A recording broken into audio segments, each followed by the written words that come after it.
Hello दोस्तों, welcome back to this channel. दोस्तों, इस वीडियो में सुज़लॉन एनर्जी लिमिटेड को लेकर के डायरेक्टली खबर तो नहीं है, लेकिन एक मौका है जो मैं आप लोगों के साथ चर्चा करना चाहूँगा। लेकिन आगे बढ़ें उससे पहले आप लोगों से रिक्वेस्ट रहेगी। दोस्तों, पहली रिक्वेस्ट कि अगर आप इस चैनल को फर्स्ट टाइम देख रहे हैं, सब्सक्राइब करके बेल आइकन को हिट कर लीजिए और डीमेट ट्रेडिंग अकाउंट के लिए डिस्क्रिप्शन बॉक्स में इंडिया के टॉप ब्रोकर का लिंक दिया है अपस्टॉक का। दोस्तों, सुज़लॉन एनर्जी लिमिटेड का शेयर प्राइस भी अगर हम पिछले कुछ ट्रेडिंग सेशन से देखें तो काफ़ी धोखे दिए हैं। अगर आप देखें तो पिछले कुछ ट्रेडिंग सेशन में लगातार ट्रैप करते करते 8.60 के ऊपर लास्ट ट्रेडिंग सेशन में बंद हुआ। 6.52% की गिरावट के साथ सेटल हुआ। अगर हम ओपन प्राइस देखें तो 9.10 था और 8.55 का लो बना डाला। 8.30 का लोअर सर्किट भी लगा था। वॉल्यूम देखिए ज़रा, 3,52,63,854, जबकि 200 दिनों का जो इसका वॉल्यूम है 4 करोड़ के आसपास है, काफ़ी करीब था इसके। मार्केट कैप 7,927 करोड़ रुपए। दोस्तों, खबर ये है कि देखिए, सुज़लॉन एनर्जी लिमिटेड के सामने 500 मेगावाट का एक बढ़िया ऑप्शन है। और यहाँ पे अच्छी बात यह है कि जो इसमें सक्सेसफुल बिडर्स होंगे उनको एडिशनल 500 मेगावाट के पावर जनरेट करने का एक और ऑप्शन मिलेगा। दोस्तों, मैं बात कर रहा हूँ गुजरात, आप देख सकते हैं, गुजरात ऊर्जा विकास निगम लिमिटेड की। आप देख सकते हैं गुजरात ऊर्जा विकास निगम लिमिटेड ने 500 मेगावाट विंड एनर्जी के लिए एक टेंडरिंग जारी किया है विद ग्रीन शू ऑप्शन।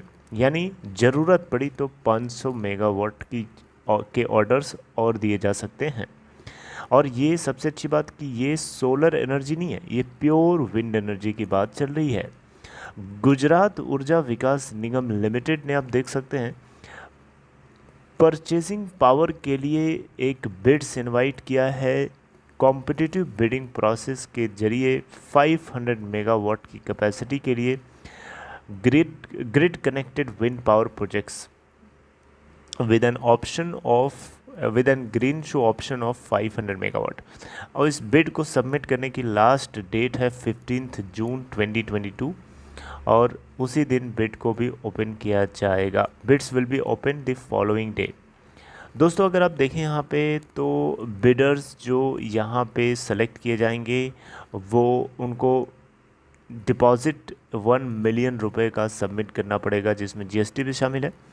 और जो सक्सेसफुल बिडर होगा उसको bank guarantee, performance bank guarantee furnish करनी पड़ेगी 2 मिलियन रुपए की, राइट।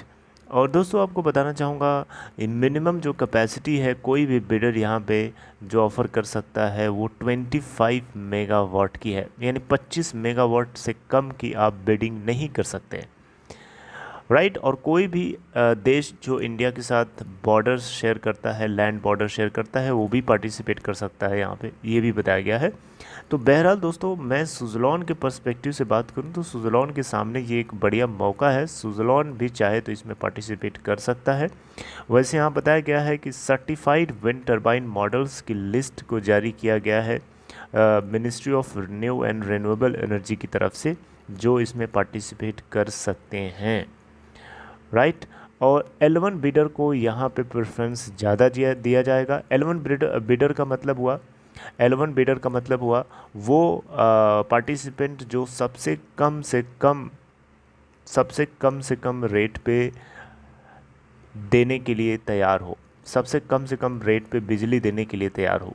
यानी जो पर यूनिट चार्ज होता है ना, वो सबसे कम से कम जो रेट देगा वही यहाँ पे ऑब्वियसली सेलेक्ट किया जाएगा। उसी को L1 बिडर बोलते हैं। और उस ठीक जो ज़्यादा लेता है उसको L2 bidder and so on, right. तो कौन कहता है कि सुज़लॉन के पास जो है प्रोजेक्ट्स की कमी है या दुनिया में, इंडिया में प्रोजेक्ट्स नहीं है? इतने सारे प्रोजेक्ट्स आते जाते रहते हैं। कमी किसकी है पता है? कमी है इसकी, रुपया की। क्योंकि सुज़लॉन के पास काम तो वैसे भी इसके बुक्स में बहुत हैं, लेकिन इसकी कमी होने के चलते वो उसको प्रॉपर तरीके से डिलीवर नहीं कर पाता है और वहीं से उसकी मेन तंगी शुरू होती है। और मुझे लगता है कि वो तंगी ख़त्म करने के लिए ही उन्होंने डेट रिस्ट्रक्चरिंग करी है और एग्जिस्टिंग लेंडर्स को न्यू लेंडर्स उन्होंने रिप्लेस किया, और न्यू लेंडर्स के पास एक्सपीरियंस है विंड सेक्टर के अंदर, तो वो आगे पीछे करके फाइनेंसिंग की कोई प्रॉब्लम नहीं आने देंगे, और इसके चलते सुज़लॉन प्रॉपर तरीके से सर्विस कर पाएगा। आगे भगवान न करें कि कोई ऐसी अनहोनी क्रिएट हो, कोरोना वायरस जैसी सिचुएशन ना फैले, क्योंकि ये एक बहुत ही बड़ा क्रिटिकल समय होगा सुज़लॉन के लिए। अगर ऐसी सिचुएशन आती है तो सुज़लॉन के लिए ये बहुत ही बड़ा खतरा होगा, एक सुसाइडल सिचुएशन होगी, क्योंकि सुज़लॉन ऑलरेडी एक बहुत ही बुरे दौर से गुजर चुका है, और एक अच्छे दौर में एंट्री करने की पूरी तैयारी के साथ इन्होंने रिस्ट्रक्चरिंग करी है अपने डेट की, ताकि अपने काम को एग्जीक्यूट करके डिलीवर कर सकें। तो अगर डिलीवरी करेंगे टाइमली तभी तो इनको आगे नेक्स्ट प्रोजेक्ट मिलेगा। अगर डिलीवरी नहीं करेंगे तो रिलायंस नेवल इंजीनियरिंग लिमिटेड की तरह उसके पास भी तो बहुत सारे प्रोजेक्ट्स आते थे, लेकिन वो डिलीवरी नहीं कर पाता था टाइमली, उसके पास भी प्रॉब्लम्स थी इसी तरीके से। तो फिर लोगों ने अपने टारगेट्स शिफ्ट कर लेते हैं, दूसरी कंपनीज़ की तरफ टाई अप कर लेते हैं, उनका कॉन्ट्रैक्ट दूसरी कंपनी के साथ रिलेशन बन जाता है। तो फिर इसी तरीके से धीरे धीरे कंपनीज़ के से हाथ से प्रोजेक्ट निकलता चला जाता है। तो सुज़लॉन को लेकर के आगे हमारी बातचीत जारी रहेगी। बस ये थोड़ी सी खबर मुझे लगा कि रिलेट करके आप लोगों तक पहुंचाना चाहिए। विंड एनर्जी से जुड़ी हुई डायरेक्टली ये खबर थी, तो मुझे लगा आपसे बात करना ज़रूरी है। चलिए, अगर अपना ख्याल रखिए, टेक केयर।